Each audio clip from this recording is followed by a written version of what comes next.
Telangana style crispy and tasty గారెలు చేయడం కోసం ముందైతే కేజీ బియ్యం పిండిలో 1.5 టేబుల్ స్పూన్ నువ్వులు, 2 గుప్పిళ్ళ వరకు వేయించిన పల్లి పలుకులు, రుచికి సరిపడా ఉప్పు, కారం, సన్నగా తరిగిన కొత్తిమీర, తుంచుకున్న కరివేపాకు, అలానే వెల్లుల్లి రెబ్బలు, జీలకర్ర అండ్ ఆనియన్ వేసి మిక్సీ పట్టిన పేస్ట్ని, చివరిగా కొద్దిగా గోరువెచ్చని నూనె కూడా వేసేసి అంతా కలిసేలా కలిపి ఉప్పు కారం సరిపోయా లేదా అనేది ఒకసారి చెక్ చేసుకొని కొద్ది కొద్దిగా వాటర్ని పోస్తూ చపాతీ పిండిలాగా సాఫ్ట్గా కలుపుకొని చిన్న చిన్న ఉండల్లా చేసుకోవాలి.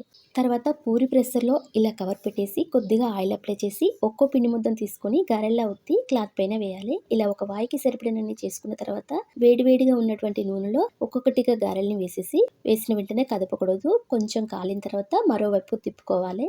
ఇలా 2 వైపులా తిప్పుకొని కాల్చుకున్న తర్వాత నూనెలో నురగ తగ్గిన తర్వాత ఆయిల్ నుండి తీసేయడమే. అంతేనండి, టేస్టీ టేస్టీ గారెలు అయితే రెడీ. మీరు కూడా ఒకసారి ఇలా ట్రై చేయండి, టేస్ట్ చాలా బాగుంటుంది. అండ్ అలాగే వీడియో నచ్చితే ఒక లైక్ చేయండి. Thank you.